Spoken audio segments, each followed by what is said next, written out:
আগে আমরা একটু কথাবার্তা বলি। কারো কোনো কোশ্চেন আছে নাকি? বলেন। গত ক্লাস কেমন হয়েছে, বা আপনাদের ক্লাস নিয়ে বা ক্লাসের এই যে টপিক টপিক ঠিক আছে কিনা? আজকে সাপ্লাই চেনের উপরে ক্লাস হবে। ক্লাস কি বোঝা যায় কিনা, সাউন্ড টাউন্ড সব ঠিকঠাক ক্লাসের? অনেকে তো প্র্যাকটিক্যাল মানে ফিজিক্যাল ক্লাস পছন্দ করে, সামনাসামনি ফেস টু ফেস। আমরা যে লাইভ ক্লাসগুলো, এটা কেমন লাগে আপনাদের কাছে?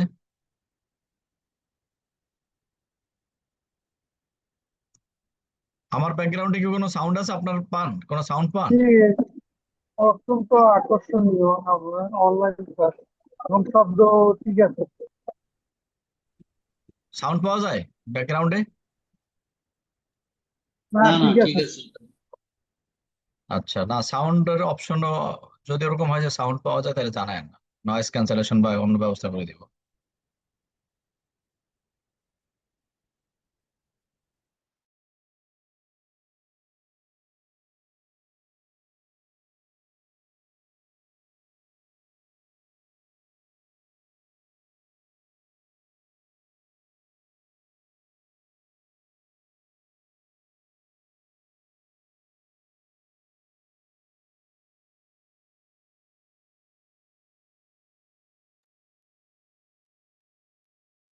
স্যার ক্লাসে জয়েন করতে করতে আমরা একটু কথা বলি। আচ্ছা, আজকে নতুন কেউ জয়েন করছে এখানে?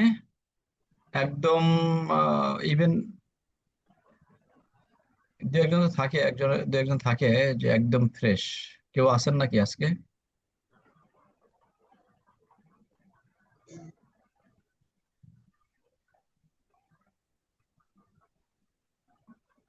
আচ্ছা, আপনার ওয়েবক্যাম গুলো অফ না থাকলে কিন্তু আমরা ইয়ে করে দিব, রিমুভ করে দিব।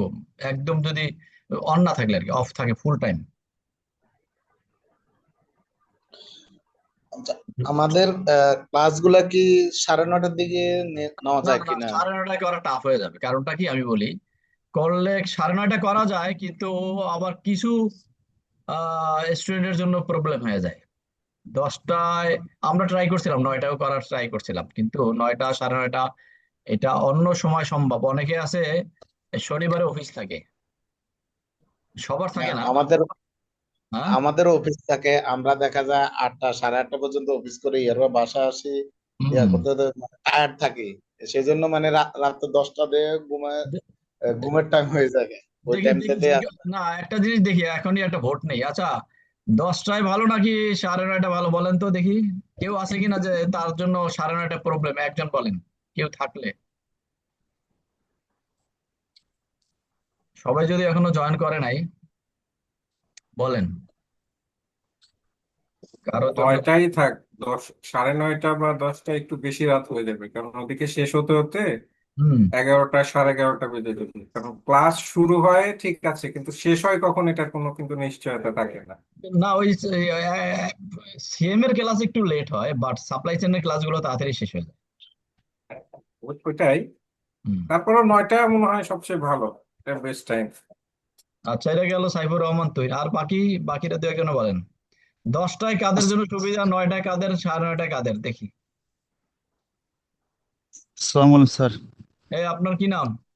স্যার মেহেদি হাসান স্যার, আমি আজকে নতুন জয়েন করছি স্যার, কিছুক্ষণ আগে নক করছিলাম স্যার। আপনার কি ওয়েবক্যাম অফ নাকি? অন করা খুব স্যার টাফ। আমি ট্রাই করতেছি স্যার, আমি ওটা আসলে। আপনি কখনো ক্লাস করেন না এরকম জুমে? না স্যার, করছি, এখানে করে নাই। না, এখানে না, ট্রাই। কিন্তু কোথাও করলে হয়তো ওই সিস্টেম বুঝবেন কিভাবে না না, সেটা ঠিক। অফ অন করা যায় বা কিছু। আর ব্যাকগ্রাউন্ডে সমস্যা থাকলে থাক। না কারণ না, অনেক। ব্যাকআপ সমস্যা নেই স্যার, আমি ওটাই করছি স্যার। হুম। ওটা এখানে একটা আসছে তো, আমি হুম। সরাসরি এর আগে যেমন এটা ঢুকছি। এটা হুম। হুম। আমি কিছুক্ষণ আগে স্যার আপনি এই পেজে স্যার হুম। নক করছিলাম, কথা বলছি হুম। স্যার। হুম। হুম। হুম। অ্যাডমিশনের বিষয়ে স্যার, সিএমএ অ্যাডমিশনের জন্য হুম। স্যার। আচ্ছা, অসুবিধা নাই। আমি ট্রাই আহ করতেছি স্যার, ক্লাসে আছে স্যার। আচ্ছা, আমাদের স্যার তো শুরু করে দিবে, স্যারের টাইম হয়ে গেছে শুরু করার।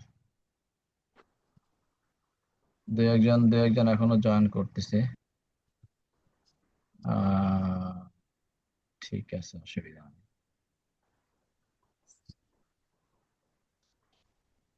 এটা একটা বিশাল চান্স আর কি, সবার জন্যই। যে বাংলাদেশে বসে কানাডিয়ান প্রোগ্রামগুলো করা, এটা কানাডায় আসলে সবাই অ্যালাউ করে না। কানাডায় যত প্রতিষ্ঠান আছে অনেকেই এটা অ্যালাউ করে না।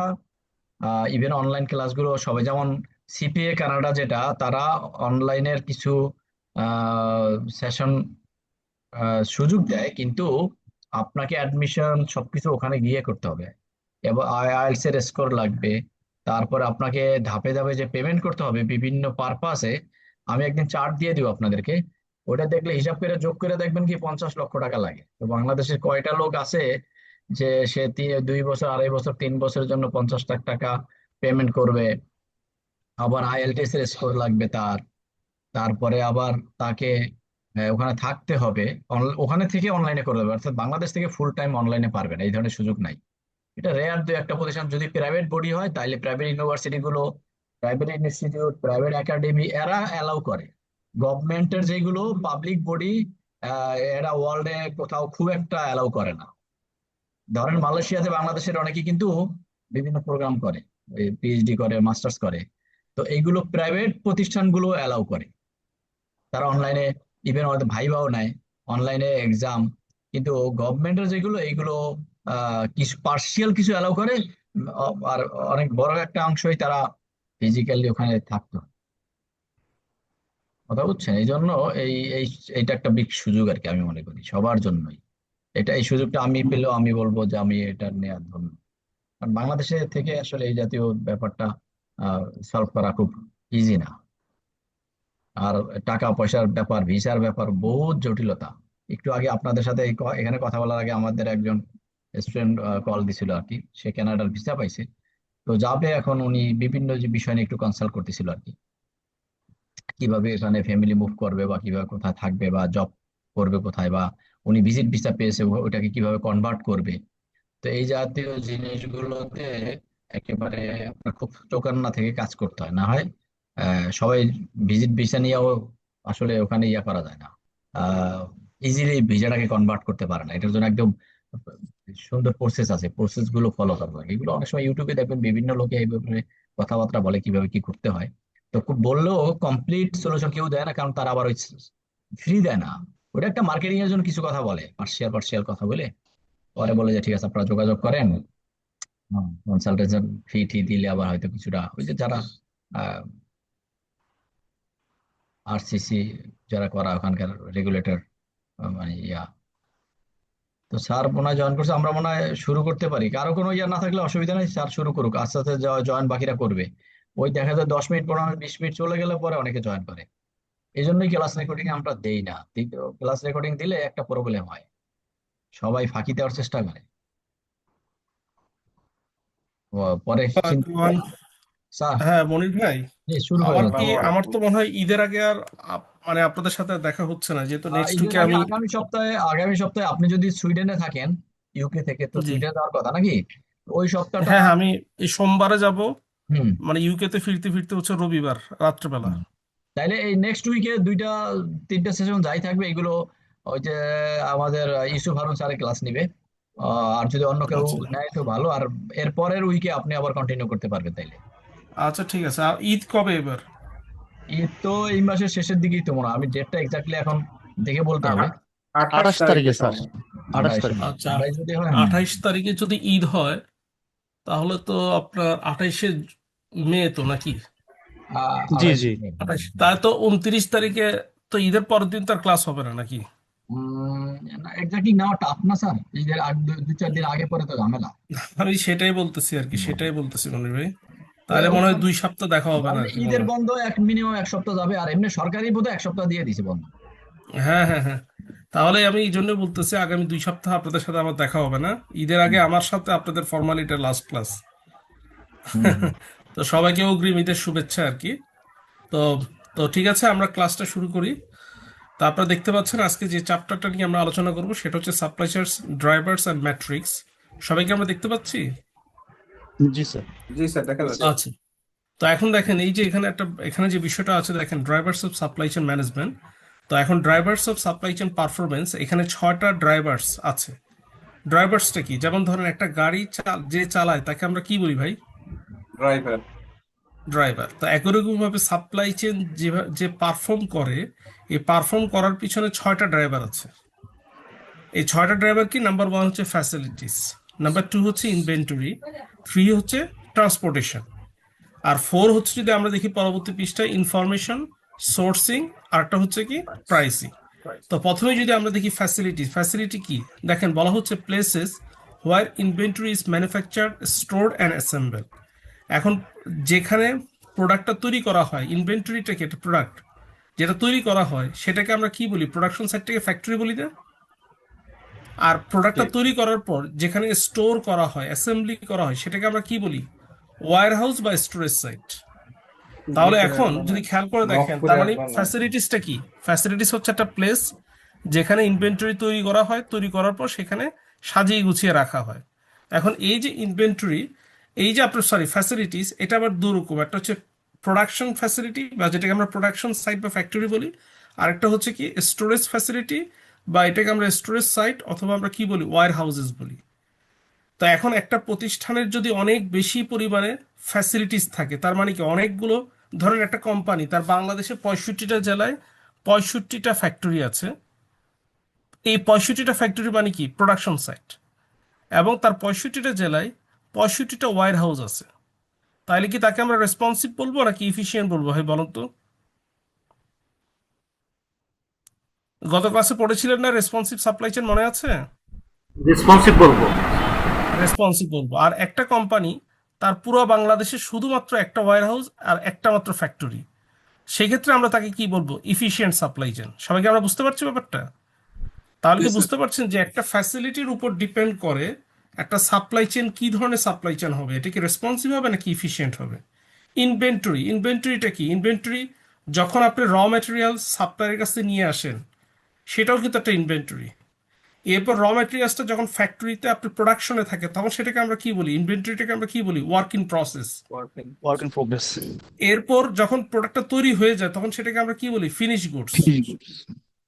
আপনি বাজার থেকে ভাত খাবেন, বাজার থেকে কি করলেন? চাউল নিয়ে আসলেন, মাছ নিয়ে আসলেন, তাহলে এগুলো কি? র ম্যাটেরিয়ালস। Rho materials. এরপর যখন চুলাতে ভাত চড়ানো হলো, মাছ রান্না ওয়ার্ক ইন করা প্রোগ্রেস। হচ্ছে এখনো চুলাতে, তখন হচ্ছে ওয়ার্ক ইন প্রসেস। এরপর যখন খাবারটা খাবেন, ওই খাবারটাকে আমরা কি বলবো? Finish finish goods. গুডস। সবাইকে আমরা ক্লিয়ার? হুম। তো একটা প্রতিষ্ঠানে যদি আপনি একটা দোকানে গেলেন, গিয়ে দেখলেন সব ধরনের প্রোডাক্ট আছে, তাহলে তাকে আপনি কি বলবেন? ইফিশিয়েন্ট সাপ্লাই চেইন বলবেন নাকি রেসপন্সিভ সাপ্লাই চেইন বলবেন?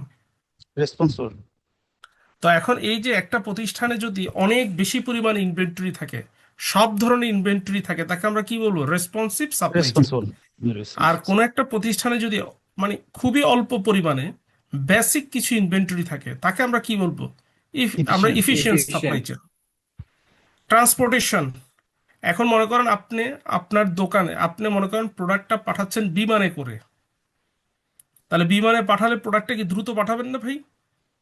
জি, তাহলে এবং কি খরচও কি কম হবে না বেশি হবে? বেশি হবে। তাহলে সেটাকে আমরা কি বলবো? রেসপন্সিভ বলবো নাকি ইফিশিয়েন্ট বলবো? কম সময়ে অতিরিক্ত খরচ হবে কিন্তু দ্রুত প্রোডাক্টটা পৌঁছাতে পারবেন, সেটাকে আমরা কি বলবো? Responsive supply chain. আর আপনি যদি ফর এক্সাম্পল আমাদের এখানে বাংলাদেশ বিমানের ম্যানচেস্টারের 2টা ডিরেক্ট ফ্লাইট আসে উইকলি, 10 ঘন্টা লাগে। তো কি হয়, বাংলাদেশ থেকে শাকসবজি সব চলে আসে 10 ঘন্টার ভিতরে। তা এখন যদি আপনার সমুদ্র পথে যদি জাহাজে করে, শিপে করে যদি এই শাকসবজি পাঠায়, তাহলে কিন্তু সময় লাগবে আপনার অ্যাটলিস্ট আপনার হচ্ছে 2.5 থেকে 3 মাস। তো এখন যদি 2.5 থেকে 3 মাস পরে যদি আসে, যতই সস্তা হোক, এই শাকসবজি কি ভালো থাকবে না পচে যাবে ভাই? পৌঁছে যাবে, নষ্ট হয়ে যাবে। নষ্ট হয়ে যাবে। তাহলে এখন কিন্তু শিপে করে যদি পাঠান, কিন্তু খরচটা কিন্তু কমে যাবে, কি কমে যাবে না? জি, তো এখন এই যে ট্রান্সপোর্টেশনের উপর ডিপেন্ড করবে যে আপনার সাপ্লাই চেইন পারফরমেন্সটা কি এফিশিয়েন্ট নাকি রেসপন্সিভ। সবাইকে আমরা ক্লিয়ার? জি স্যার। জি স্যার। এরপর দেখেন ইনফরমেশন। আচ্ছা, আপনারা যে ইভ্যালির কথা কি মনে আছে ভাইরা? ইভ্যালি,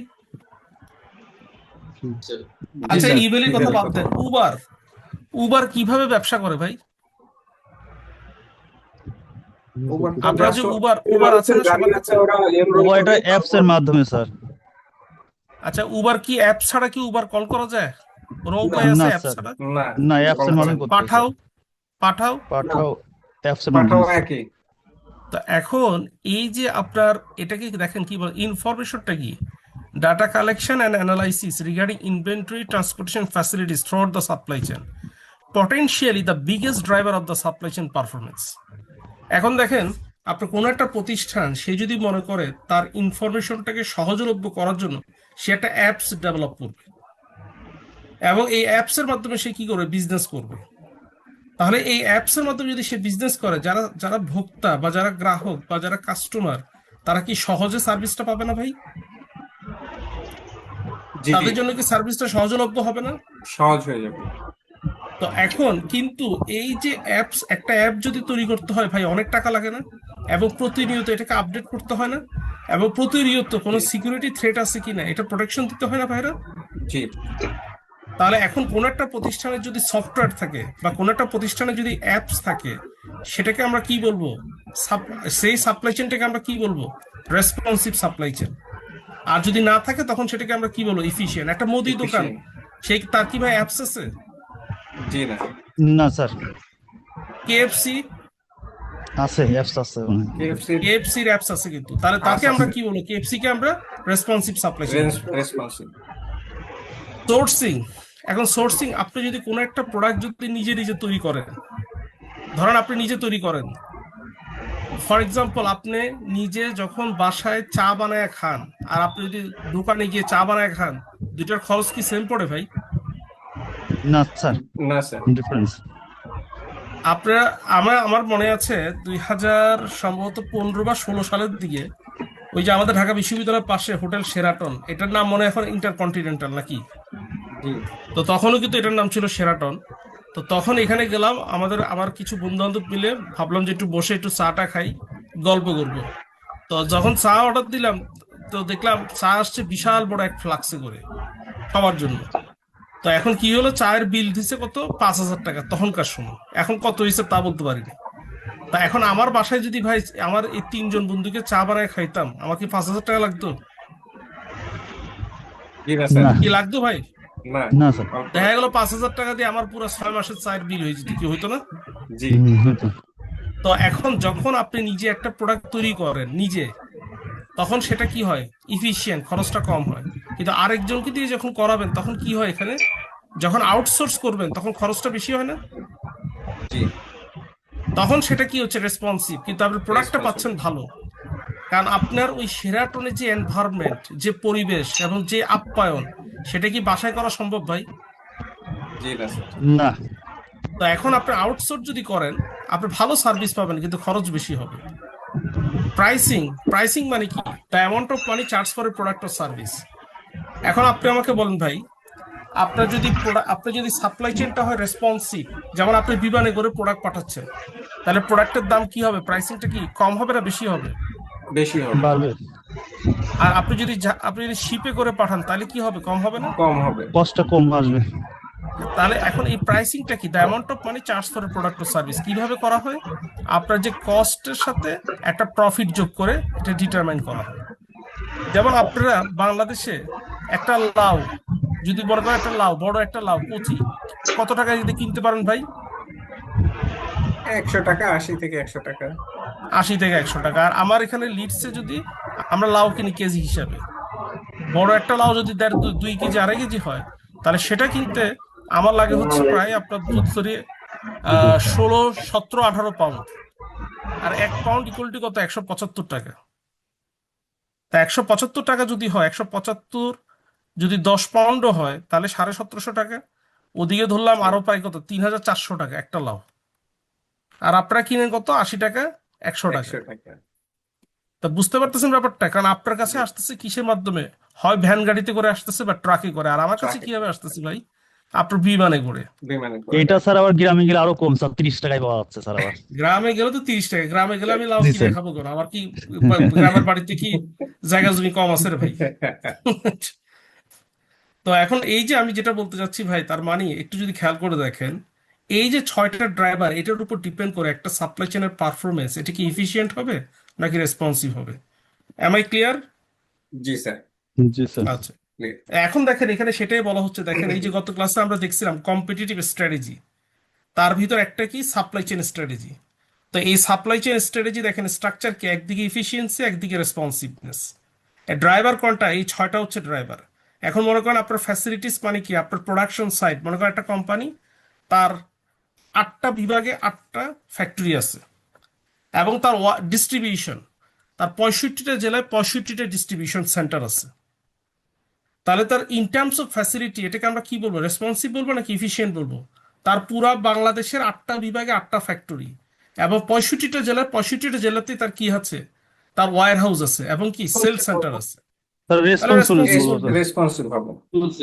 এবং এই যে আপনি চিন্তা করেন তার যে এতগুলো ফ্যাক্টরি, এতগুলো ওয়্যার হাউস, এতগুলো সেল সেন্টার, তাহলে তার নাম্বার অফ ইনভেন্টরি কি কম হবে না বেশি হবে ভাই?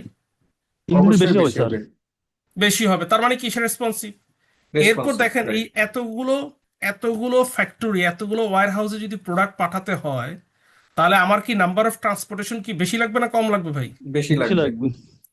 তার মানে এখানেও কি আমি রেসপন্সিভ। এখানেও রেসপন্সিভ হচ্ছে, right. তারপর দেখেন ইনফরমেশন, তাহলে এই যে আপনার ধরেন খেয়াল করেন 8টা ফ্যাক্টরি, 64টা ওয়্যার হাউস, 65টা ওয়্যার হাউস, 65টা কি সেল সেন্টার, তাহলে 8, 65, 65, 130, 138টা ডেস্টিনেশনে কমিউনিকেশন যদি করতে হয়, তাহলে আপনার ইনফরমেশন কি অনেক বেশি আদান প্রদান করতে হবে না? জি স্যার, জি অনেক অনেক বেশি তাহলে লাগবে। এখানে আপনার খরচ বাড়বে এখানেও না, স্টাফ বেশি নিয়োগ এখানেও দিতে হবে না? রেসপন্সিভ। জি। তারপর সোর্সিং। এখন আপনি আমাকে বলেন ভাই, আপনি যদি এতগুলো ফ্যাক্টরি, এতগুলো ওয়্যারহাউস থাকে, সবগুলো কি নিজের পক্ষে করা সম্ভব?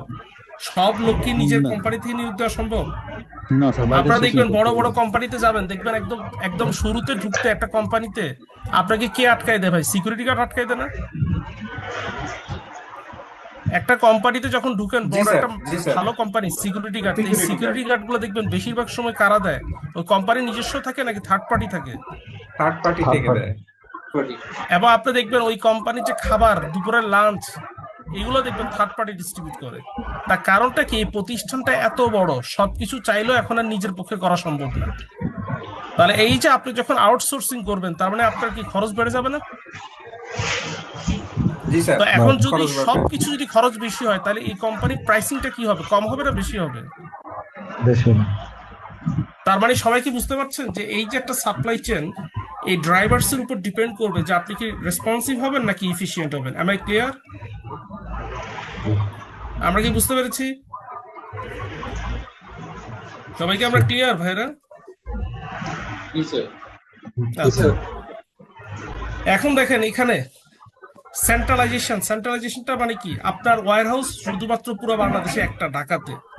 এটাকে আমরা কি বলবো, সেন্ট্রাল ওয়্যার হাউস। তাহলে আপনি কি, এটাকে আমরা কি বলবো, একজনের ইফিশিয়েন্ট সাপ্লাই চেন। একজন ডিস্টার্ব করছে, সাউন্ড ডিস্টার্ব করছে স্যার। আচ্ছা কারো এখন সমস্যা নেই। তাহলে যদি একটু খেয়াল করে দেখেন, আপনি মনে করেন পুরো বাংলাদেশে আপনার ওয়্যার হাউস মাত্র কি একটা, কোথায়, only one in Dhaka.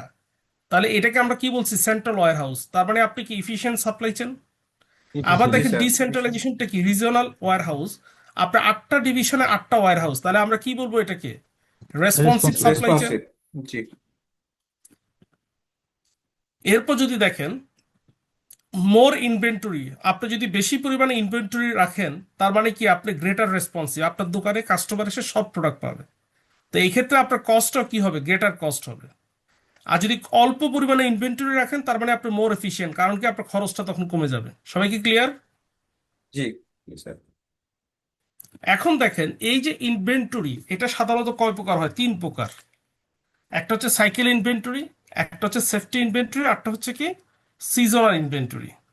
Cycle ইনভেন্টরিটিকে average amount of inventory use to satisfy demand between shipment. যেমন আমি একটু খেয়াল করে দেখি, মনে করেন আপনার বাসায় প্রত্যেক মাসে 30 কেজি চাউল প্রয়োজন হয় অন এন অ্যাভারেজ।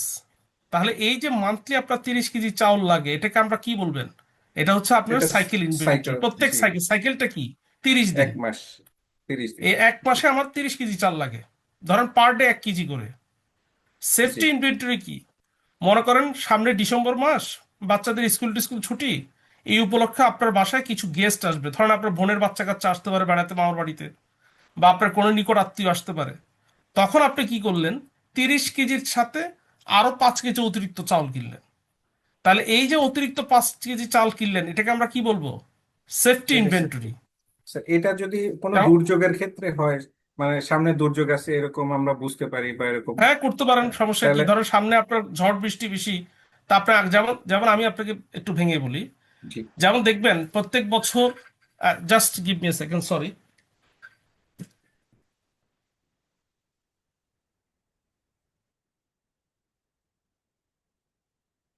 হ্যাঁ,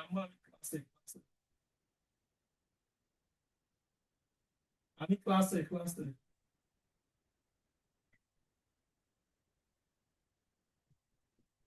যাক, সরি, ওই যে আবার মা ফোন দিয়েছিল বাংলাদেশ থেকে। তো এখন আপনার খেয়াল করে দেখেন, যেমন ফর এক্সাম্পল আপনার যদি খেয়াল করে দেখবেন, প্রত্যেক বছর কিন্তু এই যে আপনার ধরেন বন্যার কিন্তু একটা সময় আছে বাংলাদেশে, আছে না ভাই? জি তো এখন দেখবেন আমরা গ্রামে ছোটবেলায় যেহেতু আমরা গ্রামে গ্রামে দেখেছি আমার দাদা দাদুকে, যে যখনই বন্যার সময় হইতো ওইটার উপলক্ষে উনি যখন হাটে যাইতো, গ্রামের হাট তো, গ্রামে তো হাট সিস্টেম, ওটা তো প্রতিদিন তো আর বাজার বসে না ভাই, এটা তো বুঝেন জি আপনারা। জি জি, তো এখন এটা কি হলো, নির্দিষ্ট দিন। দাদা বলতেছিল, আমার স্পষ্ট মনে আছে যে সামনের 2 মাস বন্যা হইতে পারে, আকাশের অবস্থা তারপর নদীর অবস্থা দেখে মনে হচ্ছে। তখন উনি কি করতো, জি আপনার কি করতো, আপনার এই যে যদি বন্যা হয় তখন কি হবে, বন্যার ভিতর কি হাট বসে ভাই? না, বন্যার তো মধ্যে হাট। তখন উনি কি করতো, মনে করেন আপনার তার চাল লাগবে 30 কেজি, উনি কিনে নিয়ে আসতো 100 কেজি।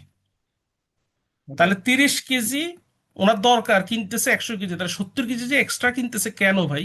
যদি কোনো কারণে বন্যাটা হয়ে যায় তো তাহলে কি হবে যেন আমার আর চাল কিনতে বা চাল খুঁজতে কোথাও না যাওয়া লাগে, এখান থেকে জি আমি চালাই দিতে পারি। কি জি কথাটা জি কি ক্লিয়ার? জি, ক্লিয়ার। যেমন ফর এক্সাম্পল শফিউর রহমান সাহেব, আপনি বিয়ে করবেন, ঠিক আছে? তা আপনি দাওয়াত দিয়েছেন 600 লোককে, তা আপনি কি নিশ্চিত ভাই কাটায় কাটায় 600 লোক হবে?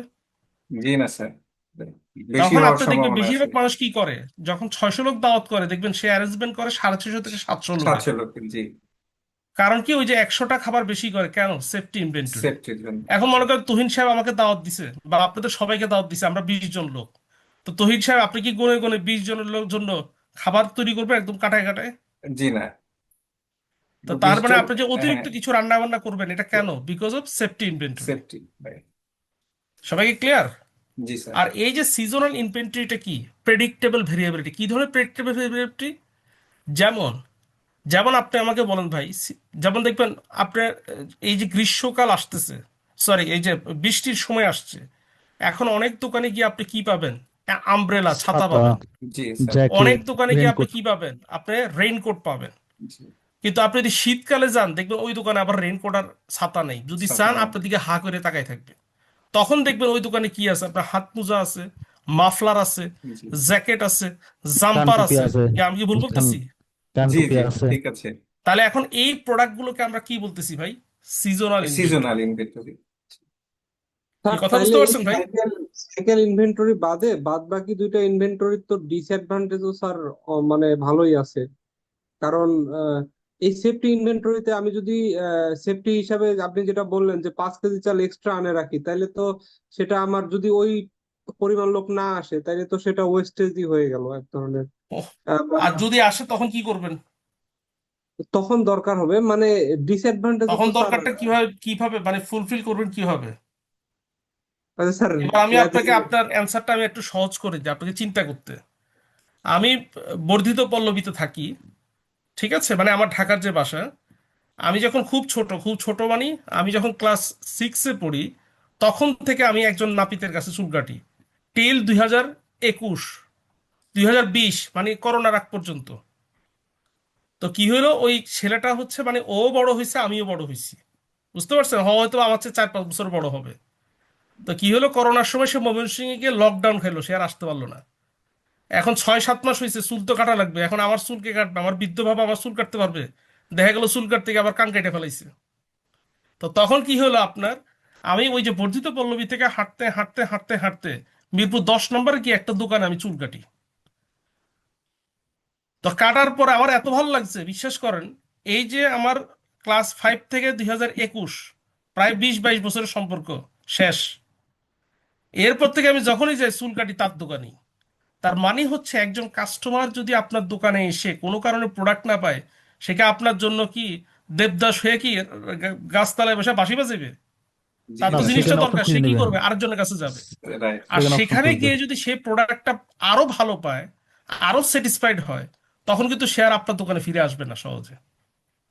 কি বুঝতে পারছেন ব্যাপারটা? জি জি জি স্যার। তো এখন এই, যেমন আপনাকে আরেকটু সহজ করে দিই, যেমন দেখবেন শীতকালে, কোন সময়টা শীতকালে দেখবেন, আপনি যে কোনো মুদি দোকানদারের কাছে আপনি জিজ্ঞেস করেন, ভাই আপনি তো গরমকালে কত কেজি পোলাও চাল দোকানে রাখতেন, দেখবেন সে বলবে আপনি রাখতাম মাসে ধরেন 15 কেজি, 10 কেজি, 20 কেজি। শীতকালে কত কেজি রাখেন, বা ডিসেম্বর জানুয়ারি মাসে কতটুকু কেজি রাখেন, দেখবেন উনি বলবে 30, 40, 50 চল্লিশ কেজি। বেশি। তা আপনি এরপর তারা জিজ্ঞেস করবেন কি আবার গরমকালে আপনি রাখেন 20, 22 কেজি, আর শীতকালে রাখেন ডাবলের চেয়ে বেশি, কারণটা কি? বলে ভাই শীতকালে প্রত্যেকের বাসায় দাওয়াত হয়, বিয়ে শাদী হয়, মুসলমানি হয়, তখন কি হয়, পোলাও চালের ডিমান্ডটা বেড়ে যায়। কি আমার কথা কি বুঝতে পারতেছেন? তো জি স্যার। তখন কি হচ্ছে, আপনার এই যে ডিমান্ডটা বেড়ে যায়, তার মানে এগুলো কি, এগুলো হচ্ছে সিজনাল ইনভেন্টরি। যেমন আপনি বলেন, এই যে দেখবেন শীতকালে, আগে তো গ্রামে গঞ্জে আপনার আমাদের ওই যে মা খালারা আপনার তেলের পিঠা বানাইতো, বা আপনার ওই যে আহ, খোলার পিঠা বানাইতো, বানানোর পর কি করতো, ভাপা পিঠা বানাইতো। ওই একটা খাইতাম আর একটা সবসময় হাতের ভিতর রাখতাম রাত্রেবেলা বা সকালবেলা। কারণটা কি বলুন তো ভাইরা? কারণ একটা ওটা ওই মুখে ওই খাইতাম আর একটা হাতে রাখতাম, কারণটা ওই কি? সিজনেই ওটা বানায়, আর আর সময় তো বানায় না। না না, ওই সিজনে তো তো বানায়, প- কিন্তু বললাম একটা খাইতাম আর একটা সবসময় আরেক হাতে থাকতো, কারণটা কি? কারণ হাত বরফে জমে যেত, বুঝছেন? আহ, আচ্ছা হাত আচ্ছা বরফে আচ্ছা। জমে যেত, যাতে গরম পিঠাটা হাতের ভিতর থাকলে হাতে খুব ভাল লাগতো। আর গরমকালে কি কখনো দেখছেন যে মানুষ গরম পিঠা নিয়ে দুই হাতে এরকম এরকম করতেছে? কি করে? তাহলে এখন এই যে পিঠাটা, এটা কি সিজনাল ইনভেন্টরি? কি বুঝতে পারছেন ব্যাপারটা ভাইরা?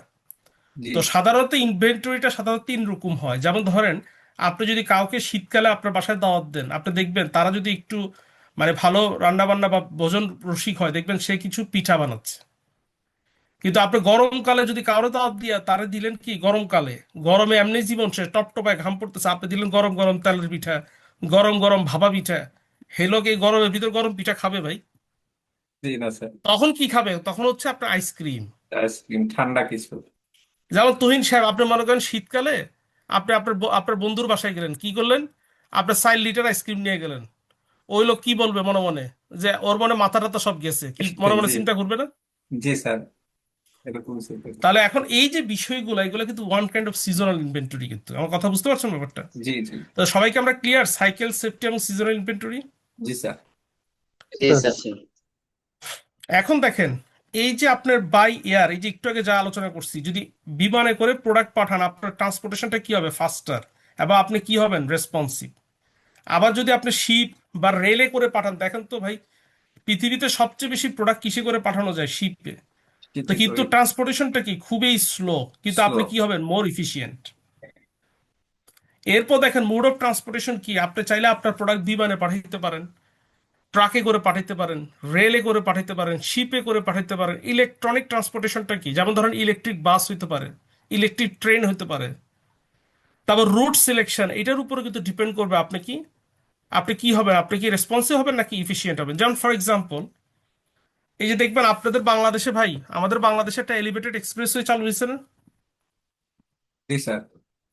এখন তো শফিক সাহেব মনে করেন আপনি উত্তরা থেকে প্রোডাক্ট পাঠাবেন কোথায়, ফার্ম গেটে। এখন আপনি যদি এলিভেটেড এক্সপ্রেসওয়েটা ইউজ করেন, আপনি দ্রুত আসতে পারবেন না? দ্রুত আসা যাবে, জি। কিন্তু আপনার টাকা লাগবে কি, কম না বেশি, কোনো টাকা দিতে হবে? একটু। টোল দিতে হবে স্যার। হ্যাঁ, টোল দিতে তো হয়। তার মানে কি, আপনি দ্রুত আসতেছেন কিন্তু আপনার খরচটা কিন্তু বেড়ে যাচ্ছে। কিন্তু বেড়ে এই যে যাচ্ছে। দ্রুত আসার কারণে আপনি কি হচ্ছেন, রেসপন্সিভ। Response. আর যদি নিচে দিয়ে আসেন, দেখা গেলো আপনার 3 গুণ সময় লাগতেছে, স্লো সার্ভিস, কিন্তু আপনার কিন্তু খরচটা কম লাগতেছে, তখন আপনি কি হবেন, ইফিশিয়েন্ট হবেন। এফিশিয়েন্ট। কি আমার কথা বুঝতে পারছেন? আপনি ইচ্ছা করলে জি সৈয়দপুর থেকে আম কার্গো করে বিমানেও আনতে পারবেন, আবার চাইলে আপনি ট্রাকও আনতে পারবেন, চাইলে আপনি ট্রেনও আনতে পারবেন, চাইলে আপনার সৈয়দপুর থেকে আপনি নৌপথও আনতে পারেন, কি পারেন না? জি স্যার। কিন্তু আপনার ওইটার উপর ডিপেন্ড করবে আপনি কি হবেন, রেসপন্সিভ নাকি ইফিশিয়েন্ট। এবং এখানে কি কি ডিপেন্ড করে দেখেন, cost, speed, size of shipment, flexibility. কি আমার কথা বুঝতে পারছেন? জি স্যার। সবাই কি আমরা ক্লিয়ার? জি স্যার। জি স্যার, ক্লিয়ার। এখন দেখেন এখানে একটা কথা আছে, দেখেন কি বলছে, অ্যালাউ কোঅর্ডিনেশন বিটুইন স্টেজেস। এখন আমার প্রত্যেকটা স্টেজের ভিতরে আমার কি লাগবে, একটা কোঅর্ডিনেশন লাগবে। স্টেজগুলো কি ভাই? সাপ্লাই চেনের কয়টা স্টেজ প্রথম ক্লাসে পড়াইছিলাম, আপনাদের কি মনে আছে ভাই? Supplier, manufacturer, wholesaler, retailer, customer, প্রত্যেকটার ভিতরে একটা কোঅর্ডিনেশন লাগবে না? জি, আমি সাপ্লায়ার, আমি যদি র মেটেরিয়ালস না দিই, ম্যানুফ্যাকচার প্রোডাক্ট তৈরি করতে পারবে? পারবে না। ইন্টেল যদি চিপ না দেয়, তাহলে যারা ইন্টেলের চিপ ব্যবহার করে কম্পিউটার তৈরি করে, তারা কি কম্পিউটার তৈরি করতে পারবে? পারবে না। তারপর আইফোন তৈরি করা সম্ভব উইদাউট চিপ? জি না স্যার। তাহলে দিস ইজ র মেটেরিয়ালস। তাহলে আমাদের ভিতর কি থাকতে হবে? কোঅর্ডিনেশন থাকতে হবে না? সম্পর্ক ভালো হতে হবে না? জি। তাহলে এই যে কোঅর্ডিনেশন ভাই, এখন শফিক সাহেব আপনার সাথে আমি কথা বলি না আজকে 5 বছর, তাহলে আপনার সাথে আমার যদি কথা বলা বলি নাই, তাহলে আপনার সাথে আমার সম্পর্ক ভালো থাকবে? জি না স্যার। তাহলে এই যে কথা বলা, ই- মানে তথ্য আদান প্রদান করা, এটাকে আমরা আদান কি বলি? প্রদান, ইনফরমেশন বলি। ইনফরমেশন। জি। তাহলে এখন কি বুঝতে পারছি সাপ্লাই চেনের ক্ষেত্রে ইনফরমেশন রোল কতটুকু? জি। এরপর দেখেন এখানে কি বলা হচ্ছে, দেখেন কম্পোনেন্টস অফ ইনফরমেশন ডিসিশন। এখনকার যুগে ভাই তথ্য প্রযুক্তি, আমরা কি বলি? This is the age of information technology, নাকি আমরা বলি this is the age of information? কোনটা বলি ভাই? ইনফরমেশন বলতে আমরা কি বলি? This is the age of IT, information technology, তথ্য টেকনোলজি, প্রযুক্তির যুগ। তথ্য প্রযুক্তি। জি। এই যে আজকে আপনারা আছেন কোথায়? এক একজন এক একজনের বাসায় আছেন, আর আমি আছি ইউকেতে। মনির ভাই কি মালয়েশিয়া আছে না কই আছে আমি জানি না। এবং প্রতিষ্ঠানটা হয়েছে কি কানাডিয়ান প্রতিষ্ঠান। কোথায় কানাডা, কোথায় মালয়েশিয়া, কোথায় ইউকে, আর কোথায় বাংলাদেশ? কেমনে, কিভাবে সম্ভব হলো ভাই? এই যে ইনফরমেশনটা শেয়ার করতেছি, how is it possible? Through technology. Technology. জি। তো এখন এই যে টেকনোলজি, এখানে কি কি আছে দেখেন, electronic data interchange, EDI, the internet, তারপর ERP, enterprise resource planning systems, তারপর দেখেন supply chain management software, radio frequency identification, RFID. কি দেখতে পাচ্ছেন পাঁচটা? জি। যেমন আপনি যদি খেয়াল করে দেখেন, এই যে আপনারা যখন একটা সুপার স্টোরে যান, তো সুপার স্টোরে যে আপনার টাকাটা পে করেন, কিসের মাধ্যমে পে করেন ভাই? কার্ডের মাধ্যমে পে করতে পারেন না? জি, কার্ডের মাধ্যমে করা যায়। তো এখন যদি ইন্টারনেট না থাকে, কার্ডে কি পেমেন্ট হবে? জি না স্যার। তারপর এই যে আপনার যে পজ মেশিনটা, এটাকে আমরা কি পজ বলি? মেশিন, রেডিও ফ্রিকোয়েন্সি আইডেন্টিফিকেশন বা আরএফআইডি। আরএফআইডি। জি। তো এখন এই যে আপনি যদি খেয়াল করেন, যেমন ফর এক্সাম্পল আমি আপনাকে ছোট্ট একটা এক্সাম্পল দিই। ফর এক্সাম্পল আপনার ডাটাবেসে দেওয়া আছে আপনার দোকানে 100টা লাখ সাবান আছে। তা আপনি যখনই ওই যে আপনার প্রোডাক্টটা সেল করা হয় সুপার স্টোরে, দেখবেন বারকোড দিয়ে স্ক্যান করে না প্রোডাক্টের গায়ে? জি। তো মনে করেন আপনি 2টা সাবান কিনছেন, যখন স্ক্যান করব 2 লাখ সাবান সোল্ড, মানে কি বিক্রি হয়ে গেছে। জি। তাহলে আমার কাছে রেস্ট সফটওয়্যারে আপডেট হয়ে গেল, 100টা ছিল, 2টা বিক্রি হয়েছে, এখন আছে 98। তাহলে আমার কি কাগজে কলমে হিসাব রাখতে হবে আর? জি না স্যার, তাহলে অটোমেটিক এই যে হয়ে যাচ্ছে। 98 আছে, মনে করেন ওখানে আমি সফটওয়্যারে কমান্ড দিয়ে দিলাম, যখনই আমার এই রেস্ট অফ দ্য অ্যামাউন্ট 50-এর নিচে নামবে, কি হবে? যেন অটোমেটিক যিনি সাপ্লায়ার ইউনিলিভার, তার কাছে একটা মেসেজ চলে যায়, আই নিড মোর লাখ সাবান। তা আমার কি আর ফোন করে বলার দরকার আছে? জি না স্যার। তাহলে এই টোটাল প্রসেসটাকে আমরা কি বলি? ইনফরমেশন টেকনোলজি বলি। জি। যেমন আমি টেস্কো, পৃথিবীর দ্বিতীয় সর্ববৃহৎ সুপার স্টোর। তো এই যে টেস্কো বলেন, এই টেস্কোতে আপনি, আমার মনে আছে আমি যখন 2016 সালে প্রথম আসি ইউকেতে, মাস্টার্স মানে যেটাকে আমরা বলি এমফিল করার জন্য, তো তখন আমরা ব্যাচেলার লাইফ ছিল। তো একদিন আমি মনে আছে রাত্র 2টা-2:30টার সময় আমি এবং আমার যে একজন বড় ভাই চিটাগাঙের, উনি স্থানীয় এখানকার, তো উনি কাজ করে আসতে আসতে 12টা বাজতো। খাওয়া দাওয়া করে আমরা 2টা-2:30টার সময় বের হতাম শপিং করতে। তো একদিন হঠাৎ করে ঢুকলাম, ঢুকার সাথে সাথে একটা সেলস উইমেন, সে দৌড়ে এসে বলল, hi mister Harun, I know you are looking for some Asian spicy food, just go straight, turn right and you will be find out your desired products over there. তো তখন আমি ঢুকছি রাত্র 2:30 বাজে, বিশাল দোকান, ঢাকা বিশ্ববিদ্যালয় ক্যাম্পাসের মতো। একটা ভদ্র মহিলা এসে বলতেছে, হাই মিস্টার হারুন, আপনি কেন আসছেন এশিয়ান স্পাইসি ফুড কিনতে? আপনি সোজা গিয়ে ডান দিকে যান, সেখানে আপনার সব কিছু পাবেন। তখন আমি একটু মানে ধন্দে পড়ে গেলাম যে এই যে ভদ্র মহিলা, উনি কিভাবে জানলো আমার নামটা কি। উনি কিভাবে জানলো যে আমি এশিয়ান স্পাইসি ফুড কিনতে আসছি? The the answer is that, ওই যে আমার কাছে কি আছে, এই যে টেস্কোর একটা কার্ড আছে, এই কার্ড, এবং আমার কাছে কি আছে, একটা বিআরপি কার্ড আছে, বায়োমেট্রিক রেসিডেন্স পারমিট। আমার কাছে কি আছে, ব্যাংকের একটা কার্ড আছে। তো যখনই আমি ওখান থেকে ভিতরে ঢুকছি, অটোমেটিক স্ক্যানারে আমাকে স্ক্যান করে ফেলছে, এবং সাথে সাথে আমার যে আইডি কার্ড ওটা স্ক্যান করে চলে আসছে যে আমি কে, আমি হচ্ছে এমডি আশরাফ হারুন। এবং আমার যে প্রিভিয়াস পারচেস হিস্টরি এবং পারচেস প্যাটার্নটা কি, দেখা গেলো 100 ভাগের ভিতরে আমি 99 ভাগ এখানে আসছি কেন, এশিয়ান ফুড কিনতে। এবং এশিয়ান কি ধরনের Asian food? Asian spicy food. তখন সাথে সাথে সে আবার ওই যে ওখান থেকে ফোন করে বলে দিছে সেলসম্যানকে, অমুক কাস্টমার আসছে, যেহেতু আমরা রেগুলার সাফল করি প্রোডাক্ট, সবসময় একই আইলসে থাকে না, তাকে গিয়ে তুমি হেল্প করো যে তার এই প্রোডাক্টটা ওই জায়গায় আছে। তাহলে এই যে সে আমাকে সার্ভিস দিল, আমার নামটা বলতে পারলো, কিসের মাধ্যমে পারছে ভাই? এটা কি ইনফরমেশন গায়েবে কোনো টেকনোলজি। কিছু হয়েছে নাকি because of G information technology? G, information technology. সবাইকে আমরা ক্লিয়ার? আমরা কি বুঝতে পেরেছি? জি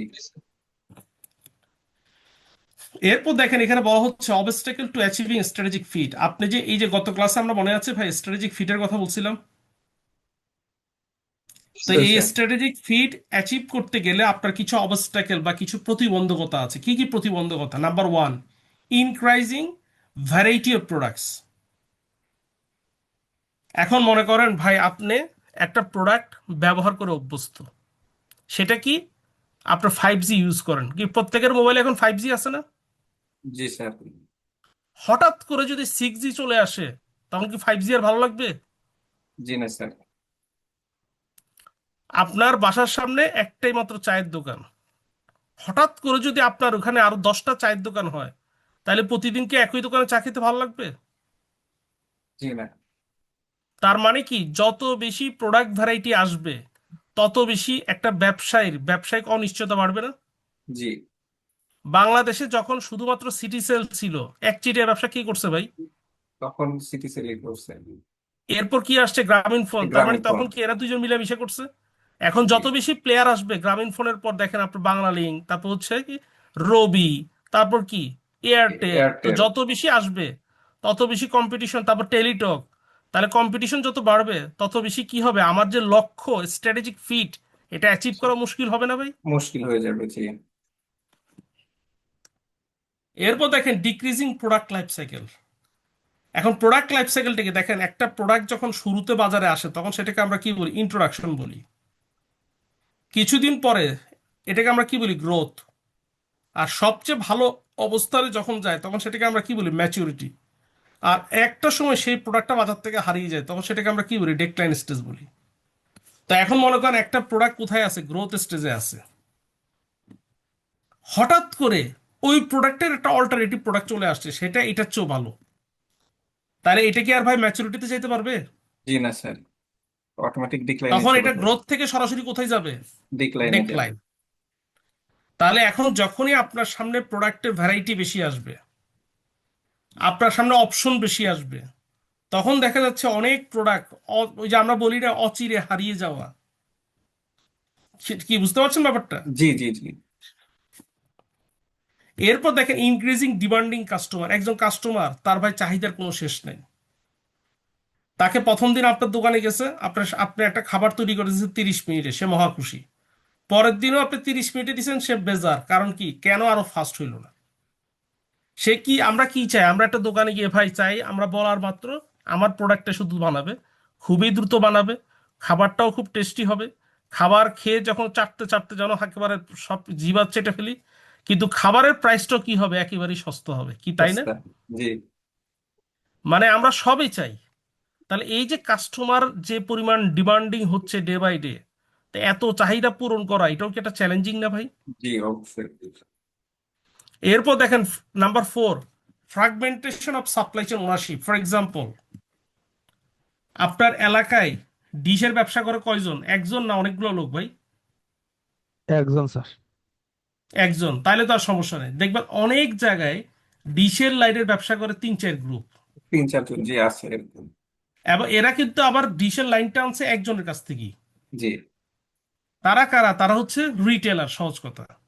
তারা আনছে একজনের কাছ থেকে, সে ডিস্ট্রিবিউটর, ডিস্ট্রিবিউটর আনছে আরেকজনের কাছ থেকে, সে কে ম্যানুফ্যাকচারার। তো এখন আপনি এই যে চারজনেই চাইতেছে, একজন খালি একজনের না বদনাম করে। এই দেখা হয়েছে যে ভাইয়া আমার থেকে লাইনটা নিয়ে দেখেন, একটা মাস চালাই দেখেন, ওই যে ওর থেকে আমি 1000 গুণে ভালো সার্ভিস দিব। ভালো। তো যখন একটা সাপ্লাই চেনের মধ্যে অনেক ডিস্ট্রিবিউটর থাকে, অনেক রিটেলার থাকে, অনেক সময় তারা কি করে, নিজেরাই কি করে, একে অপরের সাথে দ্বন্দ্বে জড়িয়ে যায়।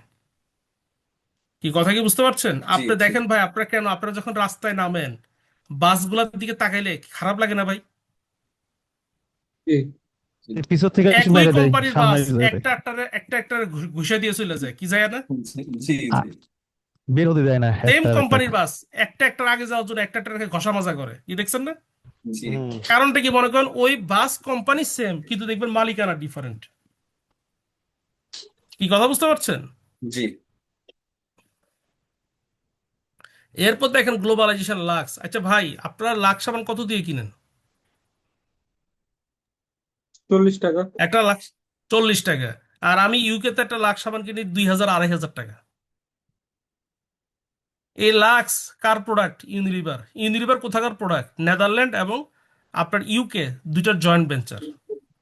তো এখন লাক্স যখন ইউকে তে তৈরি করে, তখন কি হচ্ছে, এটা কি করে, তারা কোয়ালিটিকে বেশি এমফাসাইজ দেয়। আবার যখন বাংলাদেশে যদি তারা বলে ভাই একটা লাক্স সাবানের দাম 2000 টাকা, তাহলে মানুষ কি লাক্স সাবান কিনতে পারবে ভাই এত টাকা দিয়ে? বাংলাদেশের মানুষ জি সবাই কি না আমাদের মতো সচ্ছল? জি না দেখা গেল যদি বাংলাদেশে লাক্স সাবানের দাম 2000 টাকা হয়, মানুষ সাবান কিনবে কখন? ধরেন এই যে সামনে কোরবানি ঈদ উপলক্ষে একটা কিনলো, রোজার ঈদ উপলক্ষে একটা কিনলো, এই দুইটা দিয়ে সারা বছর চালাই দিল। আর বাকি সময়টা আপনার আতর টাতর যা আছে সেন্টমেন্ট দিয়ে চালাই দিবে, কি করবে আর? তাহলে এখন এই যে লাক্স, দেখেন গ্লোবালাইজেশনের যুগে তারা দেখছে উপমহাদেশের মতো দেশ বা আফ্রিকার মতো দেশে তাদের পক্ষে ক্রয় ক্ষমতা সীমিত, অতএব এখানে কোয়ালিটি কমাই দাও, প্রাইসটা সস্তা করে দাও। আবার ইউরোপ আমেরিকায় quality is very very important, এখানে কোয়ালিটি বাড়াই দাও, প্রাইসটাও বাড়াই দাও। তাহলে এই যে গ্লোবালাইজেশন, এক একটা কোম্পানি, যেমন লাক্সের বিজ্ঞাপন ইউকেতে যেভাবে তৈরি করে, বাংলাদেশে কি সেম বিজ্ঞাপন দেখানো সম্ভব ভাই? জি না না স্যার, তাহলে কষ্ট বাইরে যাবে। আবার এই ক্যাটরিনা কাইফের যে একটা আছে না, যে বাথটাবে শুয়ে শুয়ে গোসল করতেছে, যে লাক্সের সোয়াই আমি স্টার হয়ে যায়, কি দেখছেন না? জি কি দেখছেন? কি শফিক সাহেব দেখেন নাই? জি জি এরকম আছে আছে অনেক তা এখন অনেক এই বিজ্ঞাপনটা কি সৌদি আরবে চালানো সম্ভব? জি না না, ব্যান করে দেয়। তার মানে কি, দেখেন, this is the obstacles of globalization. Right. Same company দেখবেন বিজ্ঞাপন আলাদা, মডেল আলাদা, প্রোডাক্টের কোয়ালিটি আলাদা, প্রাইস আলাদা। তাহলে একটা কোম্পানির একই প্রোডাক্ট যখন এত ভ্যারাইটি, এত variation, product different price, different marketing, different location, different distribution, তখন এটাও কিন্তু অনেক সময় কি মুশকিল। কিসের জন্য মুশকিল? স্ট্র্যাটেজিক ফিট অ্যাচিভ করার ক্ষেত্রে। সবাইকে আমরা বুঝতে পেরেছি? জি নাম্বার 6 দেখেন, difficulty in executing new strategies. যেমন আমি আপনাকে সহজ কথা বলি, আমি যখন ম্যাট্রিক পাস করলাম, তখন আমার আব্বা বললো তোর সামনে 3 মাস সময়, শুধু খাবি দাবি ঘুমাবি, কিন্তু একটা কাজ করতে হবে, কি? সেটা হচ্ছে টাইপিং শিখতে হবে। টুস্টাস শব্দ, একটা মেশিন নিয়ে আসছে টাইপরাইটার কোথার থেকে, সারাদিন বাইরে বাড়ি করো, টুস্টাস শব্দ হয়। কি দেখছেন না ভাই মেশিনগুলো আপনারা? জি কি দেখেছেন? আচ্ছা, এরপর কি হইলো, যখন আমি এত কষ্ট করে শিখলাম, ইন্টারমিডিয়েট ফার্স্ট ইয়ারে শুনি কিসের টাইপিং মাইপিং, এখন তো চলে আসছে কম্পিউটার ডেস্কটপের যুগ। তা এখন বলেন ওই জিনিসটা আমার আর জীবনে কোনোদিন কাজে লাগবে ভাই?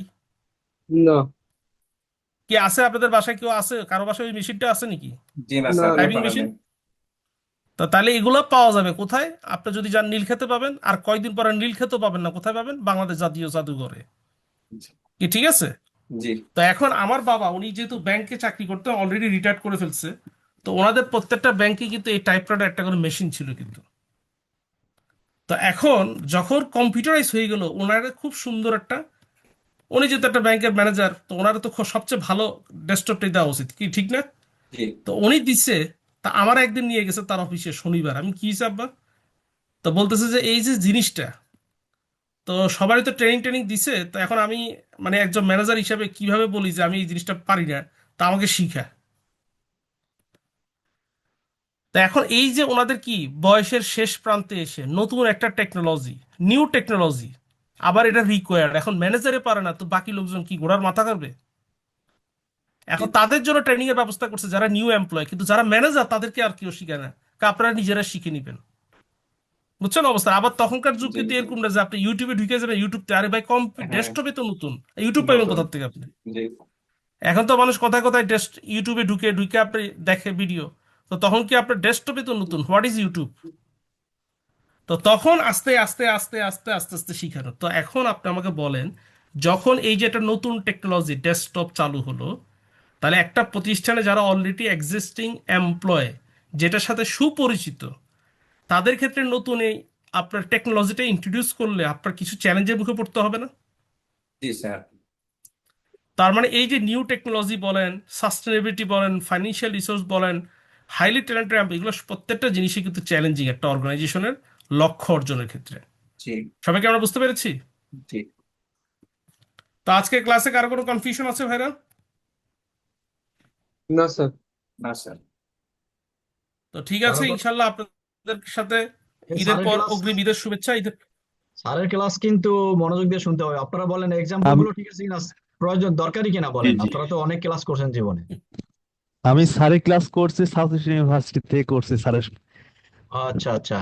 না, আর আপনারা আমিও যারা সাজেশন বিভিন্ন চাইছি জায়গায় স্যার। ক্লাস করছেন, এই যে স্যার যে অনলাইনে ক্লাস নাই, কোনো প্রবলেম হয় বা বুঝতে না সমস্যা না হয়? সুন্দর, না না না না সুন্দর।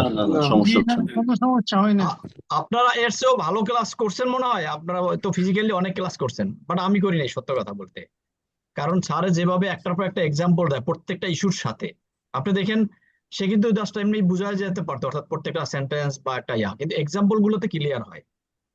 তো এই যে আপনার বাসায় বসে এত রাত্রে নিরিবিলি, আপনি কোনো অফিসের কোনো প্রেশার নাই, বাজারের শব্দ নাই, এবং অন্য কোনো প্রবলেমও নাই, জাস্ট একটা নির্দিষ্ট সময়ের মধ্যে আপনার ক্লাসটা শেষ হচ্ছে। এটা এটা আপনাদের কেমন লাগে? একটু ফিডব্যাক দেন আজকে। তো অবশ্যই না, অনেক অবশ্যই ভালো। ভালো এটা হ্যাঁ। এইভাবে যদি আমরা মানে সবচেয়ে পাওয়ারফুল ক্লাসগুলো এরকম করতে থাকি একটা বছর, আপনার কি মনে হয় কোনো কিছু আপনার কনফিউজিং থাকবে? মনে হয় না। থাকবে না ইনশাল্লাহ। তো আমরা 3 মাস ক্লাস করবো ঠিকই, কিন্তু আমাদের এখানে রিকোয়েস্ট থাকে আপনারা আজীবন ফ্রি ক্লাস করেন, ধর 5 বছর করেন। তো আপনার বিজনেসের যত চ্যালেঞ্জ থাকে বিভিন্ন, আপনি যেই পজিশনে থাকেন, যেই ডিপার্টমেন্টেই থাকেন, আপনি দেখবেন কোম্পানির একটা সম্মুখ ধারণা চলে আসবে এবং প্র্যাকটিক্যাল ধারণা চলে আসবে। এরপরে আপনার ওই কোম্পানিগুলোতে আপনি কন্ট্রিবিউট করতে পারবেন ডিসিশন মেকিং এ। আপনি তখন আপনার একটা ভালো সিদ্ধান্ত দেখবেন কোম্পানিও গ্রহণ করবে, আর কোম্পানির জন্য ফ্রুটফুল হবে, আর সঠিক সিদ্ধান্ত নেওয়াটাও সঠিক হবে, মানে সহজ হবে। কারণ সিদ্ধান্ত ভুল নিলে তো আপনি সাফার করবেন। এই জন্য আমাদের এই ক্লাসগুলো খুব দরকার। অনেকে বলে কি শেখানো হয়, আমার কি দরকার কিনা। আসলে এটা হলো এই জাতীয় কথা। আহ যদি উত্তর দিই আমরা আমরা কি আর খারাপ বলবো বলেন? এজন্য আপনাদের দরকার হলো এখানে কি শেখানো হয় এটা নিজেরা দেখেন, কি আলোচনা হয়, এটা কতটা দরকারি। এখানে দেখবেন অ্যাকাউন্টস ফাইন্যান্সের অনেকে আমাদের এই সাপ্লাই চেনের ক্লাস করতে আসে, আবার সাপ্লাই চেনের অনেকে অ্যাকাউন্টস এর ক্লাস করে। এর কারণটা হলো ওভারঅল বিজনেসে আপনি যখন মিটিং হয়, বোর্ড মিটিং হয়, ডাইরেক্টরদের মিটিং হয়, বা ইন্টার ডিপার্টমেন্টাল মিটিং হয়, অথবা সিনিয়রদের মিটিং হয়, অথবা অপারেশনাল মিটিং হয়, এইগুলোতে সবারই কিন্তু কথা বলতে হয়। আপনি চুপ করে থেকে তো আপনাকে তো প্রমোশন দিবে না। আপনি যদি চুপ করে থাকেন আপনি প্রমোশন পাবেন না। আপনাকে ওখানে কন্ট্রিবিউট করতে হবে। আপনাকে 1 লক্ষ টাকা বেতন কি এমনিই দিবে বলেন? অনেকে বলে স্যার আমার তো 2 লক্ষ টাকা বেতন ছাড়া চলে না, আমার বাসা ভাড়া দরকার, আমার একটা ভালো গাড়ি দরকার, আমার বাচ্চাগুলোকে ভালো একটা জায়গায় পড়ানো দরকার। তাহলে আপনাকে কি কেন 1 লাখ 1.5 লাখ 2 লাখ 3 লাখ টাকা বেতন দিবে? আপনাকে টোটাল বিজনেসের যে ফিলোসফি, বিজনেসের যে বিভিন্ন ধরনের ড্রব্যাক, বিভিন্ন ধরনের যেই চ্যালেঞ্জ গুলো, এইগুলোকে ট্রেস করতে হবে, রিকগনাইজ করতে হবে, এগুলোকে আপনার আইডেন্টিফাই করতে হবে, এবং এগুলোর জন্য সঠিক সিদ্ধান্ত আপনাকে দিতে হবে। আপনি শুধু মালিককে বললেই হবে না, তার কাছে ঘুরে ঘুরে স্যার আপনি খুব ভালো, স্যার আপনার জন্য কোম্পানিকে আমি খুব ভালো জানি, অনেক কিছু বললেন, কোম্পানির ভালো করা দরকার, কোম্পানির আরো উন্নতি চাই। আরে দিন শেষে তো উনি বলবে আরে তুমি কি ঘোড়ার ডিম করতে পারবা সেটা বলো, তুমি কি করতে পারবা আমার জন্য। আমার কোম্পানিতে সঠিক সিদ্ধান্ত, এই যে কোম্পানিগুলোতে ডিসিশন নিতে হয়, দেখেন পার্চেজের ক্ষেত্রে নিতে হয়, স্টোরিং এর ক্ষেত্রে নিতে হয়, ফান্ডিং এর ক্ষেত্রে নিতে হয়, নিউ বিজনেস এর ক্ষেত্রে নিতে হয়, নিউ প্রোডাক্টের ক্ষেত্রে নিতে হয়, নিউ অপারেশনের ক্ষেত্রে নিতে হয়, চেঞ্জ ম্যানেজমেন্টের ক্ষেত্রে নিতে হয়, নিউ কাস্টমারের জন্য, নিউ এরিয়ার জন্য। তো আপনি কি বলবেন? আপনি এই যে গল্পগুলো জানেনই না, শোনেনই, আপনি বইতে কিছু পড়ছেন, মুখস্থ করছেন, আর পাশ করে বিবিএ পাস হয়েছে, এমবিএ পাস হয়েছে। ভাই এইগুলো দিয়ে আসলে চাকরি টিকবে না, কোনোদিনই টিকে নাই কোনো কালেই। ওই কটা স্যারে দেখায় দিছে, এরপর এটা মুখস্থ করছেন, যা পারছেন খাতায় কিছু লিখছেন, স্যারে 10 টাকা করে পাস করছে, আপনি পাস হয়ে গেছে। এইভাবে করে আসলে এই বিজনেস রান করা যায় না, কোম্পানিগুলোতে কাজ করতে পারবেন না। তো এই জন্য আমি বললাম যে স্যারের যেই ক্লাসগুলোতে যত এক্সাম্পল হয় প্রত্যেকটা পেজে, এইগুলো আপনার বারবার করে আপনি রিয়েলাইজ করতে হবে, ব্রেনে ঢুকাইতে হবে, এবং এইগুলো থেকে আপনাকে নিতে হবে যেখানে আপনি কি বুঝলেন, এখানে আপনি আবার একটা এক্সাম্পল নিজে তৈরি করেন, এবং বাজারে যা হচ্ছে বা বিভিন্ন বিজনেসে যা হচ্ছে এইগুলোর সাথে রিলেট করেন। এইভাবে যদি আপনি একই ক্লাস কয়েকবার করেন এবং এই বিভিন্ন ক্লাস কয়েকবার করা হয়, তাহলে দেখবেন যে আপনার যেই কথাবার্তা অন্যরা বলবে একটু অন্যরকম। আমাদের এরকম ফিডব্যাক আসতেছে আলহামদুলিল্লাহ, যে আপনার কথা বলেই বলে আপনি কোথায় পড়াশোনা করেন, কোথায় সাপ্লাই চেইনে ক্লাস করতেন, কোথায় আপনি ফাইন্যান্স শিখছেন, অ্যাকাউন্ট শিখছেন, অপারেশন শিখছেন, কোন স্যারের আপনাকে পড়াইছে, এই বলতে বাধ্য হচ্ছে। আমি এই জন্যই আপনাদেরকে বলি, আপনারা যদি এই মনোযোগ না দেন, আমাদের এখানে কিন্তু কাগজ বিক্রি হয় না, ট্রুলি স্পিকিং। আমি নিজে এগুলো খুব কন্ট্রোল করি, স্যারও অনেক সময় বলবে, দেখি সমস্ত ক্লাসগুলোতে আমি নিজে থাকি, কারণ আমার দিন শেষে আমাদের স্যার কোয়ালিটি দরকার। চুরি বাটপারি করলে টাকা পয়সা ইনকাম করা যায়, কিন্তু আমরা চাই অনেস্টলি কাজ করতে, মানুষের জন্য কাজ করতে। ইনকাম বলেন, বিজনেস বলেন, এটা হবে, সার্ভিস ভালো হলে এমনি বিজনেস হবে। আমরা কাউকে রিকোয়েস্ট করে ভর্তি করাই না, বরং আমাদেরকে কাছে রিকোয়েস্ট করে ভর্তি হয় অনেকে। এর কারণটা হলো আমরা একটা জায়গায় খুব সিরিয়াস, খুব শক্ত, সেটা হলো সার্ভিস দিব এবং ভালো এডুকেশন এনশিওর করবো। এটা কিভাবে করবো আমি জানি না। আমাদের এখানে ঢাকা ইউনিভার্সিটির স্যাররা ক্লাস নেওয়া এটা আপনি সহজে পাবেন, এটা আসলে আমাদের সাথে সম্পর্ক, এটা আল্লাহ পাকের একটা নেয়ামত। স্যাররা যে সময় দেয়, সত্য কথা, আপনারা ভাগ্যবান, আমিও ভাগ্যবান, এটা আমি ব্লেসিংস মনে করি। আপনি সাধারণত অনলাইনে এইভাবে প্ল্যাটফর্মে স্যারদের পাবেন না। এই জন্য স্যারকে যখন পান এই ক্লাস মিস করবেন না এবং রিকোয়েস্ট করবেন, স্যার আপনি যদি একটু দয়া করেন, তো স্যাররাও করবে, কারণ স্যারদের মন মানসিকতা অনেক ভালো। কারণ বাংলাদেশে যখন আমরা ছাত্র জীবনে পড়াশোনা করতাম তখন বলতাম না আমি জীবনে টিচার হতে চাই, আমি জীবনে ডাক্তার হতে চাই, কেন? সেবা করার জন্য। সেবার মন মানসিকতা থাকা দরকার, স্যারদের আল্লাহ আমাদের আছে দেখে আমরা আজকে পাচ্ছি, পুরো টাকার বিনিময় সম্ভব না।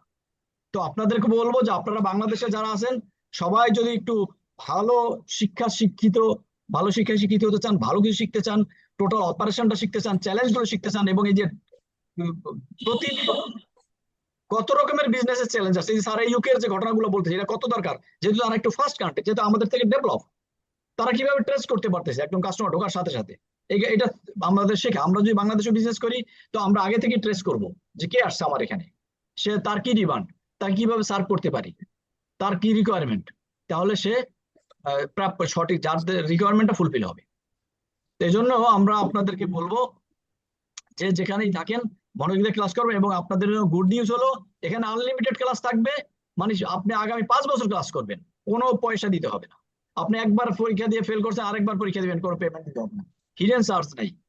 এইগুলোর উদ্দেশ্যটা আসলে শেখানো, ফিও কমানোর উদ্দেশ্যটাও শেখানো। আসলে অনেকে বলে ক্যানাডিয়ান প্রোগ্রাম গুলো এত বেশি কেন, আসলে ক্যানাডিয়ান তো বেশি হবেই, বলতে পারেন বাংলাদেশের প্রোগ্রাম হলে কম হলে ভালো হতো, কিন্তু বাইরের প্রোগ্রাম গুলো তো আমরা আসলে ওদের সাথে একটা কমিটমেন্টে থাকতে হবে। এরপর তো অনেক কম, আপনি ওদের ওয়েবসাইটে দেখবেন $5,000 কানাডিয়ান ডলার, আমরা অফার করি এখানে কত, 2টা কোর্স মিলে একটা ফি মাঝে মাঝে প্রোগ্রাম অফার করি। এর চেয়ে আর আপনি কি আশা করতে পারেন? এরপর যে ছাত্রদের ক্লাস, আনলিমিটেড ক্লাস, তারপরে বিভিন্ন ধরনের সেশন, এর উদ্দেশ্যটা হলো আসলে আমরা চাই যে বাংলাদেশের বিভিন্ন কোম্পানিগুলোতে যারা বিজনেসে জড়িত, চাকরি করুক অথবা নিজের বিজনেস হোক, এই জায়গাতে সে যেন সঠিক সিদ্ধান্তটা সঠিক টাইমে নিতে পারে। কারণ মানুষের একটা কষ্টের টাকা, এই টাকাটা যাতে কোথাও ইনভেস্ট করলে এটা যেন কোথাও একটা রিস্কের সিচুয়েশন না পড়ে, কোথাও ভয়ঙ্কর একটা বিপদে না পড়ে। এই জন্য আমরা এটা করছি। আর একটা হলো অ্যাকাউন্টস ফাইন্যান্সের জন্য আমরা ট্রাই করতেছি আনলিমিটেড ক্লাস দেওয়ার। এই কারণে অনেকে প্র্যাকটিক্যালি বিভিন্ন কিছু জানেন, থিওরিটিক্যালিও দরকার, পাশাপাশি আবার তাদের ক্রেডেনশিয়ালও দরকার, একটা রিকগনিশনও দরকার। আপনি পরিচয় দিতে পারেন না, আপনার যেই ফিল্ডে আছেন ওই ফিল্ডে যদি একটা সর্বোচ্চ লেভেলের একটা কোয়ালিটি এডুকেশন থাকে, সার্টিফিকেশন থাকে, তাহলে আপনার এই যে পরিশ্রম আর এই যে মেধা, পাশাপাশি এটা ওই ক্রেডেনশিয়ালটা আপনাকে একটা রিকগনিশন দেবে, আপনি পরিচয় দিতে পারবেন সুন্দর করে যে আমি একটা বাইরের একটা কোর্স করছি। আর আপনারা এটা টের পাবেন কয়দিন পরে যখন মাল্টিনেশনালে অ্যাপ্লাই করবেন, তখন বলবেন। কিন্তু সহজে কি করেন জানেন, তখন বেতন বেড়ে যায়, আমাদেরকে ভুলে যান। আমার এখানে অনেকে 1-1.5 লাখ টাকা বেতন পাইছে, কেউ একটা ফোনও দেয় না, পরে আমরা ফোন দেই যে কি ব্যাপার আপনার যোগাযোগ নেই, স্যার আমি তো অমুক জায়গায় জয়েন করছি, কত এখন তো স্যার 3.5 লাখ টাকা হবে। আরে 1,25,000 টাকা বেতন ছিল আপনি আমার কোর্স করার সময়। তো এখন হাসতে হাসতে বলে স্যার আসলে ব্যস্ত হয়ে গেছি, আমি একটা মাল্টিন্যাশনাল জব পেয়েছি চিটং এ ডিউটি, এই আর তার এখন আর সময় নেই আমাদের সাথে কথা বলা। আর মনে করে আমার বললে কি যদি বলি গিফট টিফট পাঠান এই জন্য। আরে ভাই আপনার বেতন বাড়ছে 2 লক্ষ টাকার উপরে, আর আপনি গিফট না হয় আমাকে একটা কি বলবো আর একটা আহ আইফোন। আপনার কি গিফট দিবেন? আপনি কি আমার বাসা ভাড়া দিবেন নাকি আমাকে 5 দিয়ে দিবেন? কিন্তু দুঃখজনক হলো অনেকে এত বড় বড় প্রমোশন হচ্ছে, বড় বড় স্যালারি পাচ্ছে, কোনো কারণে যখন আমরা ওই যে তাকে তথ্যগুলো আপডেট করি তখন দেখি ও আগে ছিল অ্যাসিস্ট্যান্ট ম্যানেজার এখন সে ডিজিএম, আগে ছিল সিনিয়র এক্সিকিউটিভ এখন দেখি সিনিয়র ম্যানেজার এজিএম। তো এরকম 2টা 3টা প্রমোশন প্রায় ক্ষেত্রেই 2-3 বছরের ভিতরে। এবং আপনাদের এই যে বলতে এখন অনলাইনে এই যে আপনারা এইখানকার দেখবেন আজকে 2026 সালের 17 তারিখ মে মাসের, 2টা বছর পরে এখানকার 90%ই মিনিমাম একটা, অনেকের 2টা প্রমোশন হবে। ট্রাস্ট মি, এটা হচ্ছে। এর কারণটা হলো আপনার ভিতরে 2টা জিনিস খুবই দরকার। একটা হলো আগুন, অর্থাৎ আপনি জানেন, আর দ্বিতীয়ত হলো জানার পরে যখন একটা ভাইবা বোর্ডে বা মানুষের সাথে কথা বলে না, এই আগুনটা হাইড করে রাখা যায় না। কথায় যে অল্প কথা বলবে কিন্তু ওই যে বোর্ডে যারা থাকে আর বুঝতে পারে যে উনি যে কথাটা একটা সেন্টেন্স বলছে এটা খুব পাওয়ারফুল। কারণ এটা ওই আমরা একটা বাংলা একটা কথা বলি না, মানিকে মানিক চেনে, তারা অল্পতে বুঝতে পারে। আর যারা না জানে তারা বেশি কথা বলবে কিন্তু কথাগুলো কোয়ালিটি হয় না। আপনি জানার পর একটা সিদ্ধান্ত দেওয়া, একটা অল্প কথা বলা, এটা এরা যারা ট্যালেন্টেড লোক এরা এটাকে ওয়েট করতে পারে, এটাকে পরিমাপ মেজার করতে পারে যে এই উনি আসলে ওনার ভিতরে কিছু আছে। এদেরকে ডেকে আলাদা কথা বলে, এদেরকে বলে এই যে ওনাকে অন্য রুমে বসাও, এরপর সাথে বার্গেনিং করে আপনার এক্সপেক্টেড স্যালারি কত। অনেকে বসেই রয়েছে, কিন্তু অনেকে আছে এরকম লোক পাওয়ার পরে বাকিতে ইন্টারভিউ হয় না। আমি নিজে দেখছি অনেক, যখন পছন্দের ক্যান্ডিডেট পায় লম্বা ম্যারাথন, এরপর লাস্টে এসে একটা মেয়ে বলবে কি আপনারা একটু আপনাদেরকে চলে যান, আমরা আপনাদেরকে জানাবো, আজকে স্যার একটু ব্যস্ত মিটিং আছে। মানে ওই একজন ফাইনাল করে ফেলছে অলরেডি, শুধু টাকা নিয়ে বার্গেনিং। আর বাকি 4জন বসে আছে, তাদের দরকার নাই। তো এই জন্য বলবো যে আপনাকে যদি you are not on step ahead, you cannot be selected by the board. So board is not a person that they are not foolish actually. They are very talented, they are very experienced, they are taking all time very close monitoring on you. What you are doing, how you are doing, even what is your skill, what is your experience, how you can contribute the company. They are very clear about it. So এইগুলো তাদের কাছে কিছুই না। তারা চেহারা দেখলে, হাঁটা দেখলে, কথা শুনলে বুঝতে পারে। তারা পেপারটা আপনার সিভিটা হাতে ধরেও বুঝতে পারে যে এটা একটু অন্যরকম। এই জন্য বলবো যে আপনারা ক্যানাডিয়ান যে কোর্সগুলো করতেছেন আলহামদুলিল্লাহ, বাংলাদেশের সেরা ক্লাস এবং সেরা ইনপুট এবং সেরা ডেলিভারি, এইগুলো যদি আপনি মনোযোগ দিয়ে করেন কাজে লাগবে। মনোযোগ দিয়ে না করলে কিন্তু আপনারা যদি ক্লাস ঠিক মতো না করেন, এই যে আপনাদের এগুলো রেকর্ড হয়, এইগুলো কিন্তু আমরা দেখবো। যখন হঠাৎ করে ফেল করবেন না, আমরা কিছু প্রিভিয়াস লেসন দেখবো এবং কানাডায় আমরা এইগুলো পাঠাবো। তখন ওরা যদি হ্যাপি না হয় আপনি কিন্তু ফেল করবেন। এরপর আপনাদেরকে বলতে বাধ্য হব যে রিপিট করেন। যদি আমরা ফি নিব না, বাট রিপিট করে আবার ক্লাস করতে হবে, আবার এক্সাম দিতে হবে। এক্সাম ফি আর নেওয়া হবে না, বাট আপনাদেরকে ইয়া করা হবে। এখন পর্যন্ত আমরা এক্সাম ফি ডাবল নেই না, কিন্তু ইন ফিউচার হয়তো এগুলো থাকবে না। এই জন্য বলবো যখন যে পারেন, যে শেখার কোনো শেষ নাই, ভালো করে শেখেন। আপনার এই আগুন আপনাকে পৌঁছে দিবে এমন একটা জায়গায় যে আপনি আর এরপর আর পিছনে তাকাইতে হবে।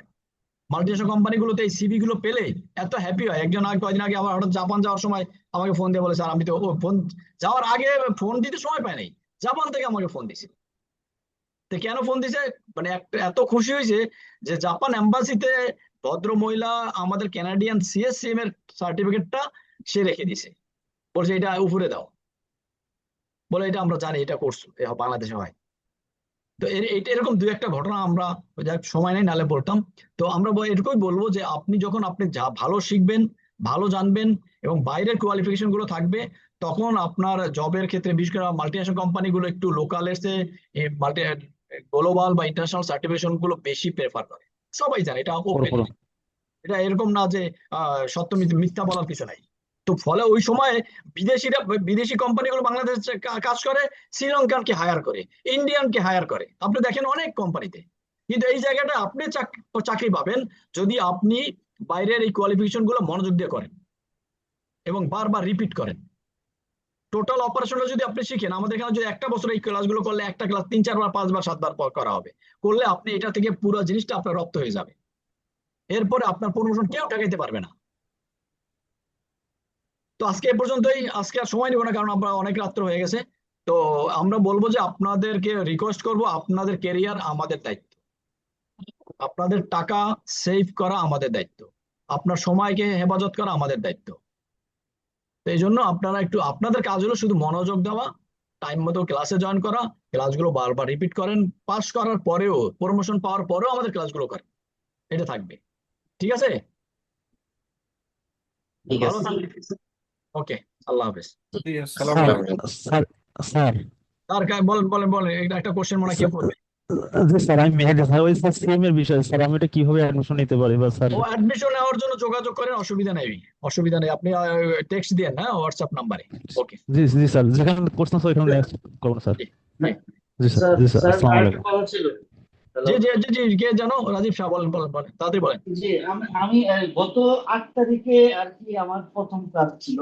হুম। আনফরচুনেটলি ক্লাসটা করতে পারিনি সিএনই। আচ্ছা, আমি ওইটা কি রেকর্ডিং ওইটা একটু টেক্সট দিয়ে রাখেন কোন ক্লাসে, মানে সিএম এর ফার্স্ট ক্লাসটা মিস হয়েছে এরকম। হ্যাঁ সিএম এর ফার্স্ট ক্লাসটা মিস হয়ে গেছে। আচ্ছা আচ্ছা, দেখি ওইটা ওইটা কি রেকর্ডিং গুলো আসলে ইমিডিয়েট দেওয়া যায় না। প্রিভিয়াস রেকর্ডিং আমরা লিংক দিয়ে দিতে পারি, কিন্তু রানিং রেকর্ডিং গুলো আপলোড করা, ওইটাকে আবার লিংক দেওয়া একটু অনেক সময় সময় সাপেক্ষে হয়। এটা অনেক সময় স্যার কমিটমেন্ট। সেমে কি অলরেডি ক্লাস শুরু হয়ে গেছে স্যার? একটা ক্লাস ওই যে ইউসুফ হারুন স্যারে নিয়েছে গত গত ও আচ্ছা আচ্ছা গতকালকে গতকালকে স্যার, তাহলে কাল স্যার আমি অফিস টাইমে গতকালের স্যার ক্লাসটা আপনার সঙ্গে করেছি। যোগাযোগ করবো স্যার। ওইটা গতকালকে যেটা ক্লাসটা নিছে ওইটা মিস করছে তো। রাজীব শাহ, আমি না না দেখতে গতকালের পাচ্ছি। ক্লাসটা করেছি কিন্তু এর আগের শুক্রবারে একটা ও ক্লাস ছিল। আগের আগের শুক্রবারে তো ছিল সাপ্লাই চেনের ক্লাসে যে আশরাফ হারুন স্যার আজকে যে নিল না, ওইটা ও অসুবিধা আচ্ছা নেই, তাহলে দরকার নেই। এক্সামে ঠিক থাকবে আছে না, এটা এক্সামে থাকবে না। ঠিক আছে ঠিক আছে। Okay Thank you. Okay, thank you. Sir তাহলে স্যার কাল কখন আমি আপনার যোগাযোগ করবো স্যার, কোন টাইম হলে ভালো কালকে হবে? 11টার সময় টেক্সট দেন, 11টার সময়। ওকে, জি জি স্যার, জি জি স্যার, থ্যাংক ইউ। আমি টেক্সট দিলে আপনার ফ্রি হলে স্যার একটু করেন স্যার। ওকে জি, ওকে, আসসালামু আলাইকুম স্যার।